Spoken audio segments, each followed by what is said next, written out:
stream to my profile too. Well, we're already live, so you could do it. Yep, You can still add. Hello and welcome to Media Studies. I'm James Brown. Thanks for joining me. You can check out my work at theweekendmedia.substack.com or jamesbrowntv.substack.com. I'm here with one of my banter buddies, Stabby Reyes Kulkarni. Hello everyone. Hi, James. He's a music writer, media analyst himself, cultural critic. He hates the word critic, but I bring it up anyway because I think it's accurate. We have a lot to get into today. I think the title is apt: Guns, Rappers, the Moon Landing, and Joe Biden. And we're going to mix in some public media as well. It's going to get pretty heavy in the middle there. So I want to start kind of light with a question that I've been pondering for a while, if you'll indulge me, Mr. Kulkarni. Please, of course. Okay. This is where we start with Kevin Durant. For those of you who don't know who Kevin Durant is, I wonder how. He is one of the most famous basketball players in the world.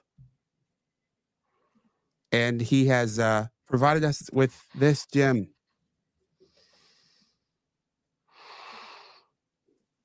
Right. Hey, yo, look, rest in peace to Barbara Davis. We hit another layer. When she speak to me, it's like she's saying prayers. I feel like Randy Moss when he was on the Raiders. Man, they love the haters. This woman so fine, I give her cash payments. Maybe I'm just glued to the basics. I wanted more moves. I got the crib sitting adjacent. In this whole world, I'm Freddie Jason. I'm sitting in the places of great but never complacent. Yeah, maybe I'm a stoner. Yeah, I took that long walk to the hill that made me alone. Like me, I'm humble, I hang with mongrels. Gotta pay attention, it's a gossip amongst you, and you know it. The money that was made took me scared money. Yeah. Okay. Oh boy. Immediate reaction? So if I didn't know that was Kevin Durant and that came across, my email or whatever, just the sound of it to review it, I would feel okay, this is an artist that's sort of in an amateur kind of lane that, needs some encouragement and some development. But I would kind of feel bad because it just strikes me as, it's just like not everybody can be a rapper.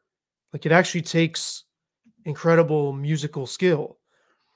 And this sounds it sounds like a kid, or it sounds so amateurish, right? To me, like some of the words he chooses to rhyme with each other. And it's like, okay, man, if you want to do that, like work at it the way you would basketball, like get some reps, like try to hone your skill. Dang. I think Kevin's not going to take that well. He's the type that might actually respond to people like with followings our size, right? Oh yeah, without a doubt. He is maybe the pettiest of all of the athletes on social media. I mean, the man needs to realize that, hey, dude, you are crazy wealthy. You don't need this. You don't need to fight with me. I'd love it if you, my God, how amazing would that be if he tuned into the lives? Not this one, obviously, because he didn't know, but if he somehow was lurking in the live stream next time. Yeah. And as you said, he is the type that might, that's how he rolls. But the reason why I brought him up is not even so much about the quality. It's about this repeating theme. Rappers who want to be basketball players and basketball players who want to be rappers. Mm-hmm. It's happened for my entire life. I remember as a kid listening to Shaq's album. I think I may have bought Shaq's album. Yeah. More recently, you have guys like Allen Iverson, Ron Artest, Lonzo Ball had an album. Iman Shumpert has a bunch of albums. Damian Lillard it actually has a little bit of respect from rappers. I don't understand why these people who are esteemed at one level of society. I mean, they're not very high level.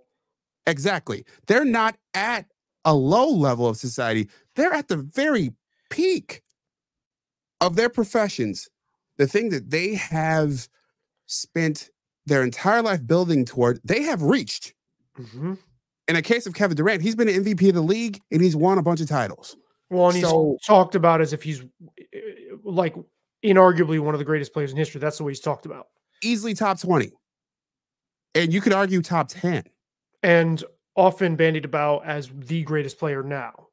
Or one of them. However, sure. However you certainly. Like there's a top 3 list. He's on it, which is an amazing feat in any profession ever, let alone the NBA. So why are you doing this sub entry level?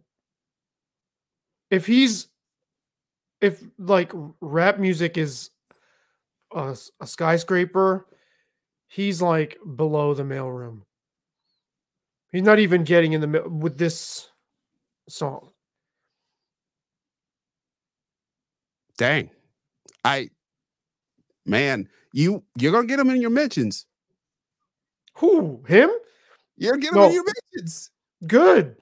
I mean, you know what? I would love to seriously, if I were ever at a level where I could interview him and have an actual conversation, I would love that. I mean, but I want to let you go on with your point because I do have some response to that, but I can feel where you're going with it. But please do continue. Don't let me throw you off there. Well, there's the other side of the coin too. All right. Master P, one of the most successful rappers ever. J. Cole, one of the most successful rappers of the last 10 years. Quavo of the Migos, one of the most successful rappers of the last 10 years. 2 Chainz, Common, Lil Romeo, just to name a few. All of these people have either attempted as adults, after they become famous rappers, to become basketball players. Master P, I believe, actually even played a bit in the NBA. It was kind of a joke, but yes, he did. J. Cole played in actual games? Wait, not just practice? I think it was 1 game. Okay. I think, if I remember correctly, was it the Charlotte Hornets? What year are we talking here? We're talking mid-2000s. Okay. So this was after he hit his height, and he was on the downside. But he was known for, celebrity all-star games and all that stuff and I think it was more of a stunt than anything. I was going to say, wouldn't the team do that just for the pub? I mean, Tony Romo got to play in a Mavericks game once too, Yeah. And, it's mostly just for the attention on the team side. And teams are publicity whores. I would do. I mean, it's fine. I think it's kind of cool. He didn't make a legit attempt to okay, I'm going to now be an NBA player as my next career. Yeah. Well, the closest to that in this era is J. Cole. J. Cole actually played for a team in Africa, a pro team in Africa. He played poorly for that team, but he kept on trying. And he'd kick the shit out of us on a basketball court, though. For sure. Yeah, absolutely. And I don't deny that. But I wonder why put yourself through it. And just getting back to Durant for a minute. Mr. Durant has made nearly $400 million in the NBA so far. Are you even talking? That's not even counting his endorsements and stuff. Not counting his Right. endorsements. So he's not well on his way to a bill, isn't he? A billionaire? Close? Probably not getting another long-term contract. He's got a couple years on this contract. He's on the downside of his career. Mm-hmm. I don't think he's getting another giant contract. He's also built a media company. He's got crazy amounts of investments, 35 ventures. Mm-hmm. He's got an agent that seems pretty full of himself. That is his business partner, Rich Kleiman. Like the man is incredibly accomplished, and I'm pretty accomplished as a broadcaster. I've done above average. I've worked nationally. I've been on NPR. I've been on PBS. I've been on BBC. But to be at Kevin Durant's level would be like you being like Walter Cronkite. Yeah. Like 10 years or something. For sure. Right? Like that's where I'm he's not quite on that level, right? But even I can't imagine. That's like me saying I want to go be a chemist right now. So you forgot a couple people. I mean, I know you're talking about NBA, but yeah. Chad Ochocinco just released an ad where he's rapping in the ad for that. Is it FanDuel or one of those? I believe it was FanDuel. I may be wrong, but I think it was. And yeah, but I mean, it didn't seem like just a tossed off funny. It seemed like if somebody came up to Ochocinco and said, "Hey, make an album," I bet you he would do it. And you forgot about Ice Cube's basketball league. Now that's a little bit different. Yeah, it's a little bit different. That's actually, I think, a more practical way to go with this. But I was going to say that clearly people who get to this level of accomplishment, they want to maintain some kind of fantasy of something they want it to be. And this is their way of kind of like re-experiencing the magic of trying to get to the mountaintop. You could also just say they're bored. In Kevin Durant's case, I think for all the accolades we shower on him, I think he is going to be remembered as somebody who underachieved because of some decisions he made, that he could have had like a Jordan-esque kind of run and fell short of that because of his judgment. So I think there's going to be that. It's like, my God, you were so amazing. And you kind of, there's always going to be questions about, did you really get everything out of your career that you could have? And he's clearly bothered by, he's one of the most thin-skinned or sensitive or seemingly thin-skinned, reactive to the way he's perceived. So it's like, I automatically default to, man, what does this guy need to be fulfilled? Because he's always sort of on the defensive, defending himself, sounds beleaguered all the time, kind of miserable a lot of the time, actually, for all of that, which is a shame, right? But then I think in the most flattering light, these people like to challenge themselves. So let them, why not? They like to climb. They've climbed mountains. This is what they do for a living. All the people you mentioned, they can all say, yo, we fucking climb Mount Everest for a living. And so when you climb Mount Everest, you're going to go to the other mountain and fall on your ass. All right, we'll do it. Maybe they like the risk of failure. It turns them on in some way, maybe. Yeah, I can certainly see it that way. I think, and another one of those great points that you made there was that I think we underestimate how being rich and being famous is isolating. Yes. And when you are isolated and you're in a fishbowl, you're at the center of a fishbowl, and everybody's glaring at you all the time, I think your perspective gets twisted. I mean, how can it not? We see the proof of that perspective getting twisted. And this is no doubt a case of that. He's a passable rapper on a cypher with friends. He's it's not his thing. Like, I'm not a bodybuilder. At a certain point, you got to give up the dream. Yeah, I mean, see, it would have been cool if a producer that he hired had the nerve to be like, no, I need to push you harder. Or you need to push yourself harder. Mm-hmm. You know what I mean? Like, listen, Eazy-E was a shitty rapper, and look what he got out of it. But that's because Ice Cube and Dre were pushing him. They had to overdub him line by line. His sense of rhythm is horrible.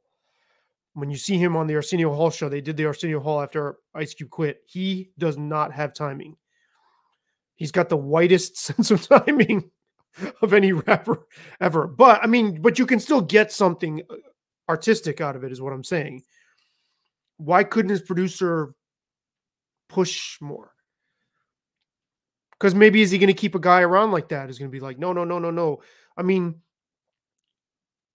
if you're in a studio with somebody, it can be a very like drill sergeant kind of experience. Like, it can be grueling. And I would hope Kevin Durant craves that, but is that what he got here? Or is that guy just psyched to have the gig? To step back for a moment there, you've worked in studios. I've worked in one studio, yes. And you've interviewed countless musicians. Mm-hmm. Tell me about that drill sergeant kind of experience. Have you observed it? Have you heard? I've been in it. I've been fucking. I'm like, look. I mean, by any measure, I'm a high conflict personality. And in a creative situation, I think conflict is important. It doesn't have to be that way. There's sessions where are smooth, and that's nice too. But there are times when you really have to go to the mat for an idea that other people are resistant to. Now, as a producer, you are there to midwife, foster someone else's creation, but you have to fight them sometimes to get out of the way. Like, I'm not the type of like collaborator that's like, no, I'm the producer, so I know best. Right. I don't look at the role I look at the producer as a collaborator. And they are, you drive your car, which is your creative vision. You say, hey, take the wheel for us. We're in the car with you so we can all get someplace together that we couldn't have gotten on our own. But there are times when you have to really push against an artist's all sorts of tendencies. And you have to be in command of that situation. You have to tell people to leave the fucking room because they're driving you crazy playing video games in the back. I one time had a guy do jump rope for a while because he would sing and play drums at the same time. So I wanted him winded, and he did it, and he still teases me about it to this day. But yeah, man, you got to throw down sometimes, and I like that. So, but I mean, is Kevin Durant's producer going to push him the way a coach would? Probably not. Definitely unlikely. Starstruck is what I would expect that experience to be. Happy to be on the payroll. Mm-hmm. You know, like this, I'm sure just for show, I would think just for showing up and being in Kevin Durant's airspace, you're getting as much as some people need in a year to survive. Mm-hmm. So sure, you're going to rock that boat. I mean, I would. I think it'd be great. I mean, it's like, or you want to sit down and say, hey, what do you want to get out of this? Do you want to just put out a rap song that's kind of like looked at with pity and is like a news cycle kind of splash? Or do you want to push? I mean, you spent your whole life pushing towards something. Why not try here? I think people would respect that more than, it sounds like a teenager, doesn't it? Like somebody's SoundCloud. Definitely SoundCloud rapper vibes for sure. Yeah.